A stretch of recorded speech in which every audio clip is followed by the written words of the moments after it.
Hello, hello, this is Casey Pyne, and you are listening to episode 6 of Crypto Talk. In this episode, I speak with Lucas Cullen, who is a blockchain developer. He's currently working on Virtue Poker, which is a decentralized poker platform. He is on the board of Blockchain Australia. He has won the Consensus Blockchain Hackathon in New York and has spoken to the Australian Senate about Bitcoin. I came across Lucas last week when looking for a developer to help me understand the blockchain a bit more when it came to the technical side, and Lucas was such a big help and so knowledgeable that I just had to have him on the podcast. Without any further ado, here is my interview with Lucas Cullen. I hope you enjoy it.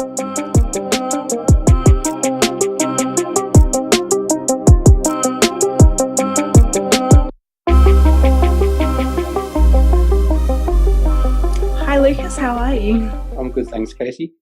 I am so excited about this because I'm used to talking about trading and the money that people are making and investing in blockchain technology, but you're an actual blockchain developer, and to be able to speak about the tech is really exciting to me because I'm in it for the tech. I'm not very good at investing. I'm invested, but it's kind of just sits there. So talking about the technology to me is really cool. So thank you so much for agreeing to do this with me. That's all right. First time I've been called a real blockchain developer. That is a compliment. As a pretend one. Yeah, as opposed to a pretend one. But I think it's a thing now, I guess. And I've actually seen blockchain architects and all these other positions popped up, which is pretty funny. But yeah, it's I guess a sign that the technology is growing up and there's actually full-time positions now in the space, which is finally it's a real thing. So it's great.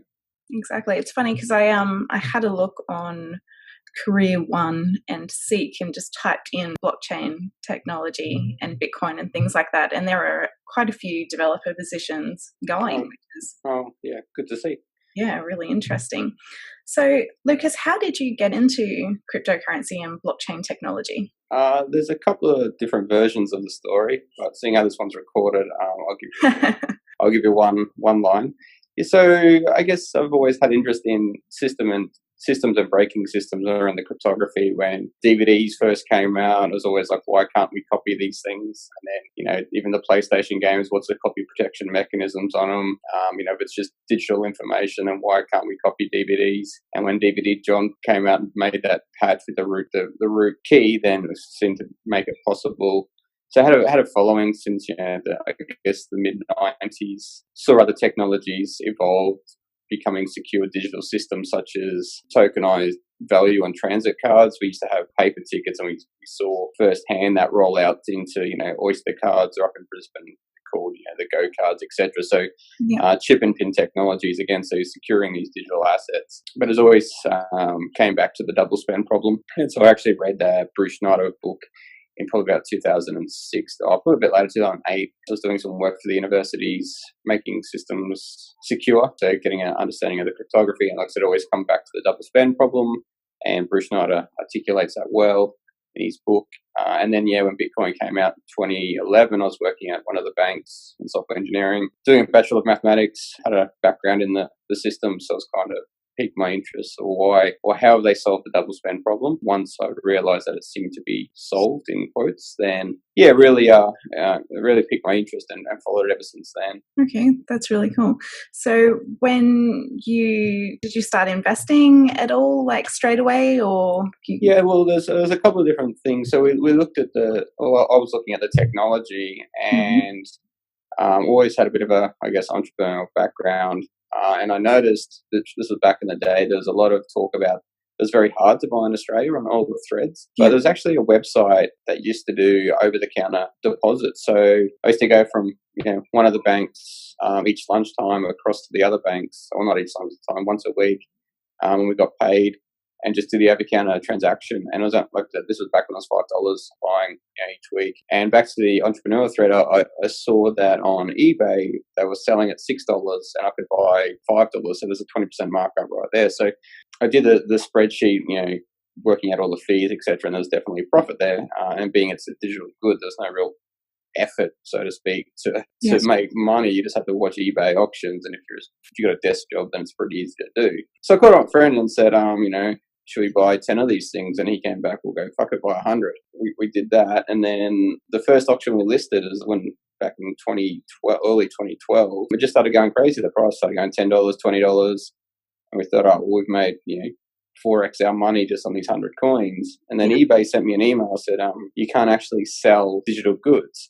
And then I worked out people were emailing or posting the private key to get around digital delivery. So they're claiming that, if you posted the private key, then you weren't actually selling digital goods. And at the time, I thought, oh, well, this is a little bit too hard. The price just kept going up and up. And I never sold one on eBay. I just kept them all. So being lazy was one of the best things ever. So and that's how we got into it. So then hit 220. Some boys got into the offers, crashed back to 90, and then so it goes. And then just started. So I got involved, and then realized I didn't know what I was doing in a lot of things. So started looking around the community for different events, like the meetup events, and there wasn't one. So I just thought I'll start one in March 2013, and it's grown ever since. Yeah, wow. That's fantastic. So what are you doing in the space now? I'm working with Consensus on virtual poker, peer-to-peer poker using the Ethereum network. I was writing my own version of it for about 2 years using the Bitcoin protocol with Lightning, etc., but it's extremely hard. And then Consensus has basically offered me to pay to do my hobby. So it's like, well, why not? So that's what I do all day. It's extremely challenging on a number of fronts. Doing a token sale pretty soon. We've got some really pedigree players as ambassadors, like Phil Ivey and a few others. So exactly. So that's huge. So it's pretty exciting, but it's very technically challenging as well. So not only technically challenged, we work in dispersed teams, so a lot of guys are out of Spain and New York, so the time zones make it very challenging. But we're progressing quite well. So I'm looking forward to the release. Yeah, that's awesome. I saw that you actually won the Consensus Blockchain Hackathon in New York. Can you tell us about that? Yeah, that was pretty funny. So there's a bunch of Australians going over there. We kind of knew each other from, I guess, the organisers of the meetups, Nick and Sam and Tim down in Sydney. So it was just on Telegram group, one of the Australian Ethereum groups. We said, oh, we're going over, so let's all jump in. And Nick said, oh, you should definitely go a day or two early, jump in the hackathon. That's where the better stuff happens. You get to meet everyone. So we did. And Sam actually wrote a pretty good paper on the problem solving. So those boys got there. I got there the second day. The jet lag was a killer. So we just laughed at this jet lag issue and people working around the clock who would be sleeping. And we all had some good skills to bring to it. We put together a good working model, and I think that's what impressed the judges. We actually wrote stuff, went through the Azure Hub. Our project was around crash detection and writing to the Ethereum chain. So we thought, well, if we can write events like that with some telemetry data from sensors and maybe had some other applications. And we actually had a drone and we crashed it and had a sensor on it right to the chain through the Azure IoT Hub. And like I said, then I think the judges were quite impressed. So there we go. We won it. It was quite funny. The second place was paid in Bitcoin, and they must have calculated the prize a couple of months before, and then the second prize was actually more financially better than the first in the end. Oh, no. It took us like a month to get the US dollars over, and the other Bitcoin guys who got second were laughing. So they'll learn from that, surely. Yeah, for sure. Ethereum would have been nice, but anyway. So what other real-world applications do you think the blockchain can achieve? I guess the question is look to solve or, help. So, there's a lot of stuff. I mean, the supply chain stuff gets talked about a bit, provenance and land titles, etc. But I've actually worked with a few other interesting use cases. IP Australia was one where we're looking at tokenizing patents, which makes, to me, very good sense to use the technology because a patent is just arbitrary data, it's just information. It's not tied back to any physical asset like gold or wheat, etc. It's really just who has ownership to that, and public key, private key solves that ownership problem. And patents are obviously very time sensitive. It's who makes that claim first. So using this one source of truth around a timestamp makes, to me, a fantastic use case for it. Yeah. There's no taxonomy on a patent as well. You're free to write it however you feel that you can articulate your idea. So it's pretty open and fluid. And patents in Australia go through a bunch of terms. So we can program in an example from a term is once I lodge a patent, there's a 3-month dispute period. So the blockchain can attest that hasn't been disputed in that 3-month period. And if it doesn't, then it goes to the next stage and so on. So So again, a good mixture of time, a little conditional-based programming, and public key, private key, and all patterns are and should be searchable and indexable and open for review. So so IP Australia, very forward-thinking. Great to see a good enterprise brand in Australia really pushing the technology. Yep, that's fantastic. Is there any other blockchain-based advances in Australia, like anyone else using blockchain that you've seen? Yeah, there's quite a few. I know, like the guys who are in the hackathon with me, Sam and Tim, have got off and started their own things. They're doing, I guess, governance around blockchain, so voting and stuff, tying with companies, tying back in with ASIC. Their little app's called MyStake, and I think they've branched into other things now. So yeah, there's a few little pockets of innovation. There's Rocket Pool up in Brisbane who are doing a proof of stake pool. But again, that's really more about the crypto, not really the using the blockchain, so to speak. And then, like I said, there's a few of the provenance people. Yeah, and there's probably a few others that'll come to me soon. Yeah. It's just because all the news that we hear, it's just always Americans usually doing something. So it's just really nice to stay abreast of what Australians are doing as well, because we have so many amazing people here and they just don't get the attention that other people do. So yeah, totally agree. And I guess that's what we started. Well, we started Blockchain Australia back in like 2014, 2013.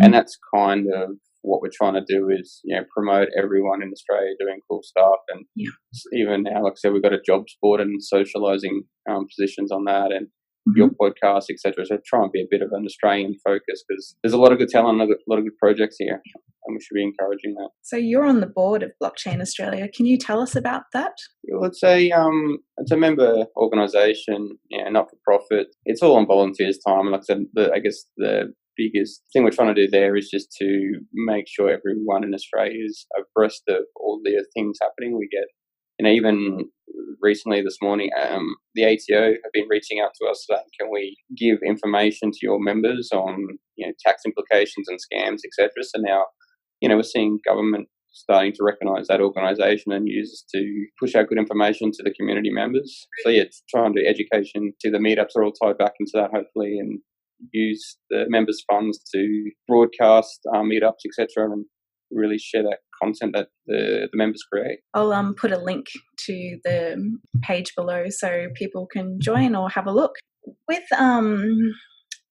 you did, was it in 2014 you spoke to the Senate about blockchain technology?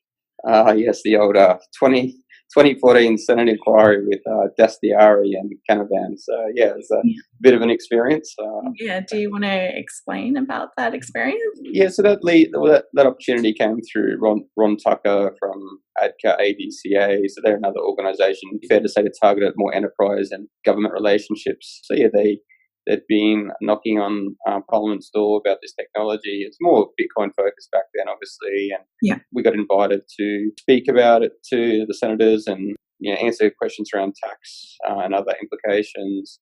So yeah, it was a pretty fun experience. Not gonna lie, pretty daunting as well, going on camera and knowing everything's recorded, and you have to sign off your testimony your transcript afterwards.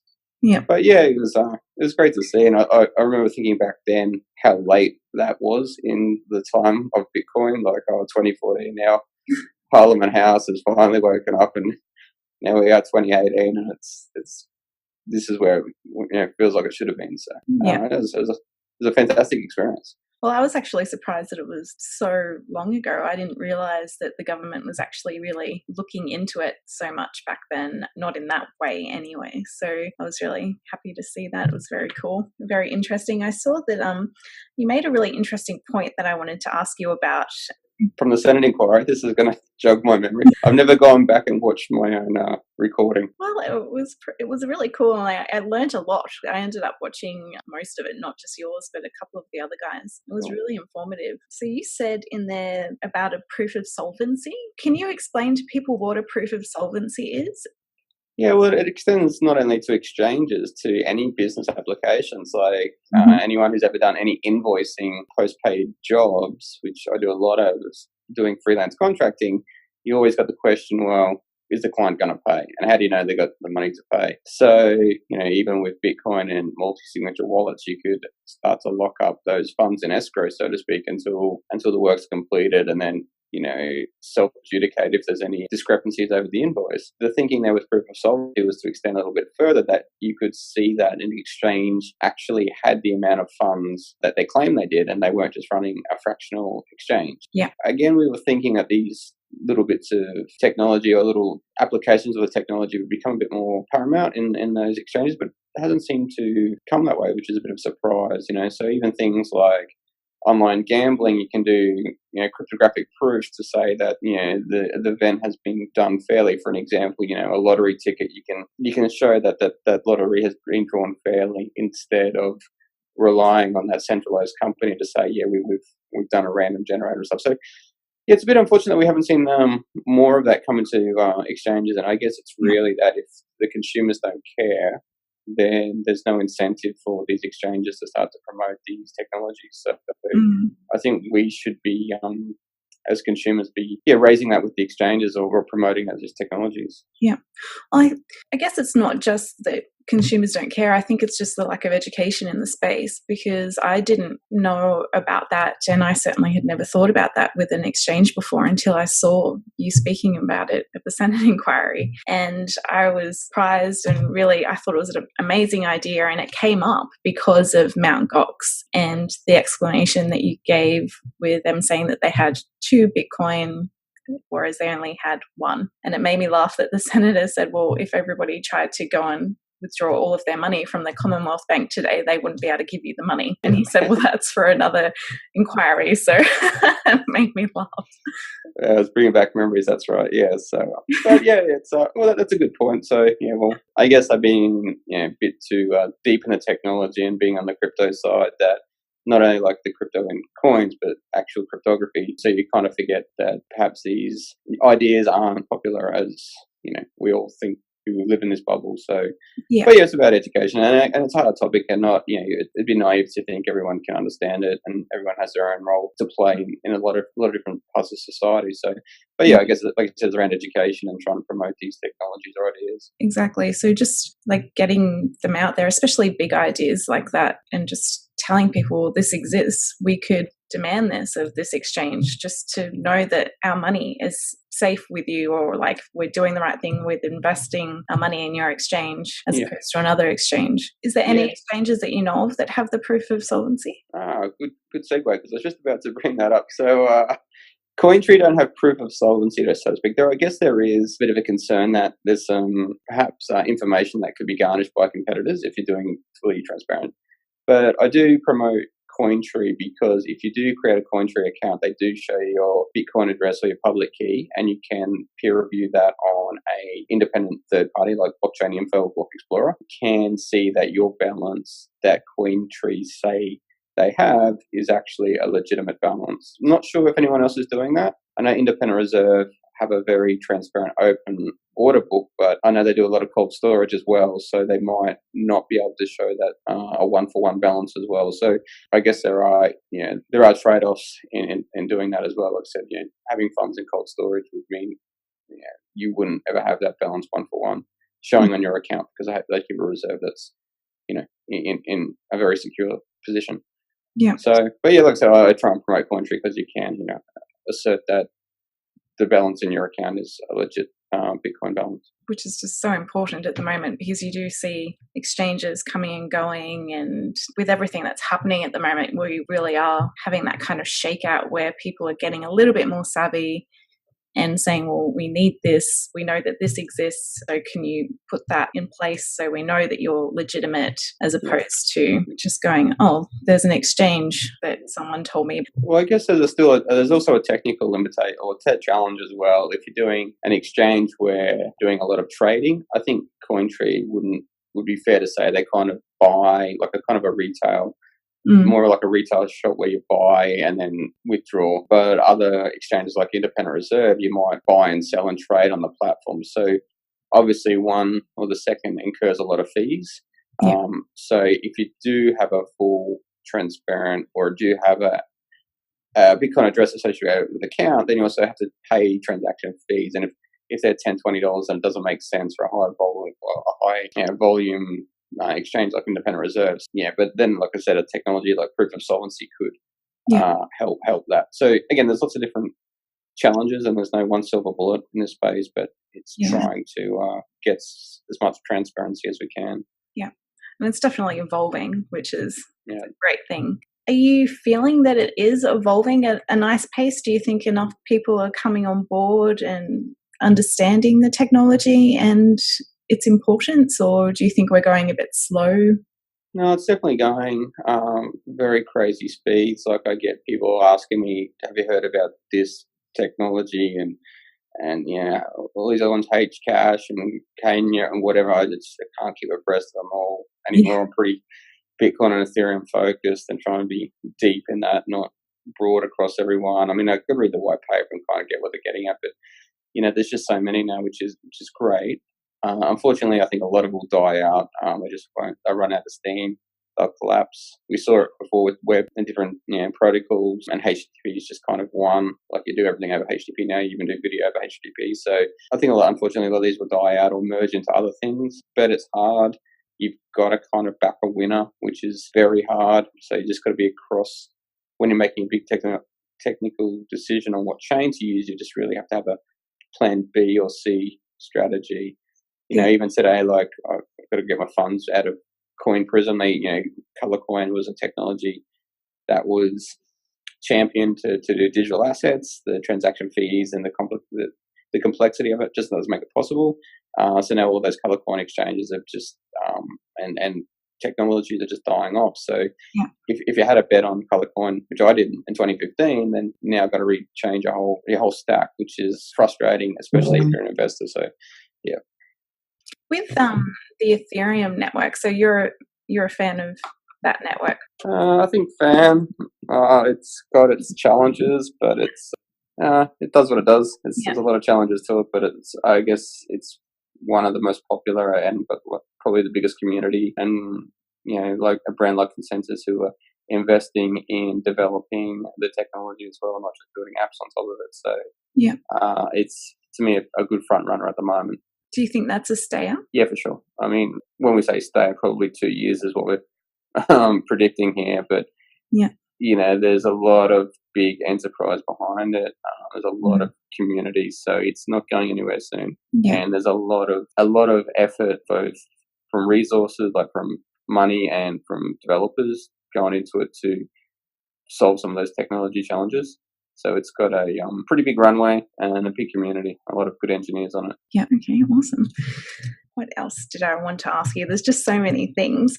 Actually, this is pretty important, and this is why I contacted you in the first place, is about the news articles that were coming out thick and fast last week about images on the blockchain. Yes, this old chestnut. So the old propaganda machine. So in 2015, some of my website, Interpol, put out this same article, but obviously it wouldn't have the following that it did then, like it does now, obviously, with the community, the amount of people in the space. So if I remember correctly, Interpol put out that images were being embedded into the chain, and they left it at that. Now, technically it's possible. With Bitcoin, they have an arbitrary field, which they call op return, which you can put 80 bytes in. So to put that in perspective, those are old enough to remember, 640 by 480 images. That was kind of the standard of the internet. I think it comes out to be around 3,000 transactions required to do it. So, today, if you're paying $2 a transaction, it's going to cost you, $6,000 to store a very, very small image, which doesn't make sense, given that there's an infinite amount of free web space on the internet. Just put it in Dropbox, for example.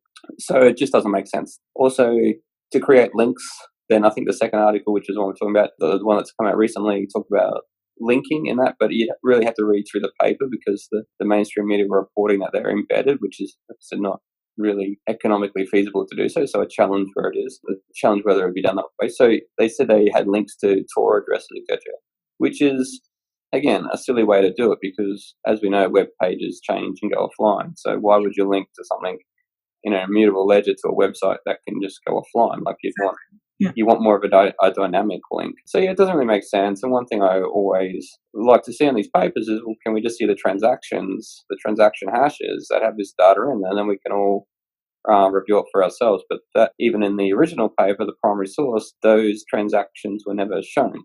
No. So we can't give an opinion. I mean, we could go through and do the research ourselves, but it takes a long time to query the entire chain and all those transactions. So if the researchers had found it and just put the transaction IDs, then we could review that and then assert the truthness of this article. But they haven't. So I'd like to see those transactions, so then we could then see how legitimate these articles are. Well, it turned out like that there was only 2 transactions in child pornography in them. So for over 180,000 transactions a day, that's a very minor thing. And the news articles reporting on this, they didn't mention that. They didn't say, well, considering there's only 2, it must be quite unfeasible to do it. Yeah, and like I said, the software itself to do it would have to reconstruct all the transactions. Now, given transactions are unordered, you'd also have to have a header in there. So you'd have to have some pretty specific software to say, hey, here's the collection of transactions. Here's the ordering, reconstruct them to get back an image. It'd be a terrible software. I mean, it'd be a fun software exercise to do, but terribly inefficient. It raises an interesting question because if an image is just broken down into collections of 80 bytes, right? Yeah. And given 80 bytes is just a number. So all you're really saying is the number 123 is now pornography, right? So it's just a number that when concatenated together, like albeit an extremely large number, but it is just a number. So you can't copyright or police a number. Absolutely. So you believe that it was just complete FUD and everyone should... I don't believe anything. I just show me the transaction IDs and then I can make a decision. I'm just saying from technically, if it's possible, yeah, it is. Mm-hmm. Whether it makes sense economically, probably does. And I mean, and if it's just an experiment someone trying to do, then sure. But like I said, even then, it's not an image. It's fragments of an image that would have to be dispersed everywhere. So yeah, like I said, I can't see either way. Just let's see the transaction IDs and we can then see it. And guess what? With Bitcoin, those transactions are there forever, so we can see. So, but if you want, you can open it. You can open the blockchain in any hex editor. And I'd advise people to do that. And if you look at block 1, there's actually some messages in plain text written there. Yeah, do it as if it were an experiment. Just find your DAT files, download a hex editor. There's heaps of them. Crack it open and start to go through and have a look yourself. Bit of fun to learn, and learn the protocol, then you can see it as it is verbatim per bytes. And yeah, there's lots of little things in there. And guess what? You're free to write whatever you want there. You just pay the fee and you can write whatever you want in the blockchain in there for all eternity.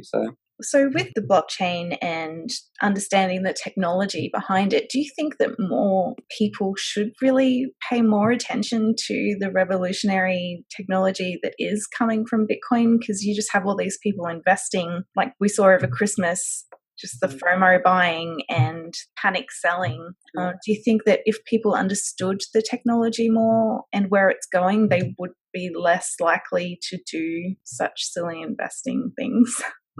I wouldn't call it silly. I mean, if they understand, it depends on their motivation. If it's around get rich quick, then it's probably not the right motivation. Yeah. If, to me, I saw it as well, this is the first time you can have shares in the technology, not shares in the company, but shares in the technology. So imagine back in 1994, when I was getting on the internet, someone said, hey, you know what, this technology is perhaps going somewhere. And I believed it was. It was obvious as day and night that the internet's going to change the world. Imagine if someone said to you back then, hey, and you can actually buy a stake in that. Of course you would have. And you'd be infinitely rich now. And this is what's happening now. And the investors or people who saw that, I guess, potential for disruption did that as well. So I've always said, there's 21 million coins, there's 21 million Australians, just buy one coin each, right? And see what happens, So, yeah.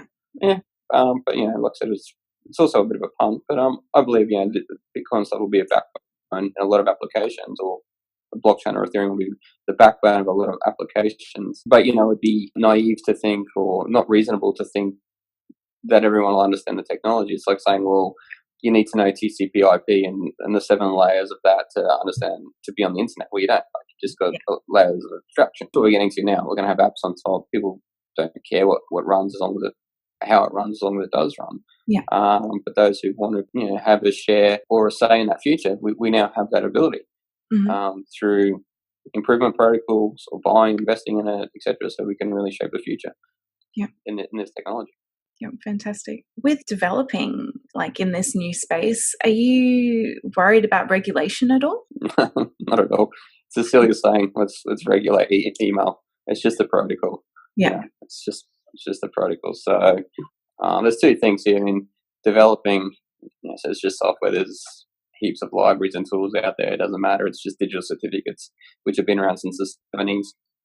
It's how you apply that technology, and does that fit within the current regulatory environments? And this changes everything because it doesn't run locally. I laugh. I've had meetings with Austrac and a few other proponents. It's like, well, you can't do this in Australia. Well, it runs everywhere, right? So legislation needs to get their head around that and realize that you can distribute this thing anywhere.